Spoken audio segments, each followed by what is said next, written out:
Officials from the local government units and the Philippine National Police have the most corruption cases at the Ombudsman in 2016. 2016 data shows more than 2,700 cases were filed against LGU officials, while PNP officials were slapped with more than 1,000 cases. The past 6 years have seen LGUs and the PNP consistently top the list, with the Armed Forces of the Philippines and the Education Department alternating in the 3rd and 4th spots. Other agencies in the top 10 for 2016 are the Education Department, Environment Department, State Universities and Colleges, Customs, Justice Department, Agriculture Department, and the House of Representatives. Presidential Legal Counsel Salvador Panelo says there's no rift between Finance Secretary Carlos Dominguez and Environment Secretary Gina Lopez over the closure of 23 mining operations in the country.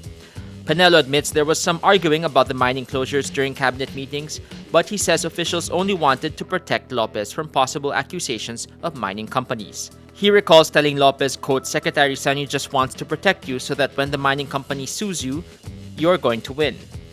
After the cabinet meeting last week, Malacanang released a statement saying the cabinet emphasized the following of due process in implementing the closure orders of 23 mining operations in the country.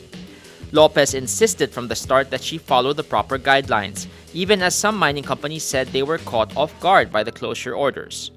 The Chamber of Mines of the Philippines on Tuesday formally opposed Lopez's appointment as Environment Secretary, saying it will never have a productive and rational dialogue with Lopez. On the same day, Lopez announced the cancellation of 75 mineral production sharing agreements in watersheds all over the country. A New York Times report on Tuesday says the Federal Bureau of Investigation interviewed former National Security Adviser Michael Flynn on his phone calls with the Russian ambassador days into his job. The details of the interview are unknown, but Flynn, who resigned from his post Monday, could face charges if he had not been truthful during those conversations. After the FBI interviewed Flynn, the Justice Department's top official at the time, Acting Attorney General Sally Yates, reported to the White House that there were significant differences between what intelligence officials knew and what Vice President Mike Pence said publicly. Yates reportedly told the White House that the discrepancies left Flynn potentially vulnerable to blackmail by the Russians. Trump asked Flynn to resign Monday after the retired Army general admitted having misled Vice President Pence.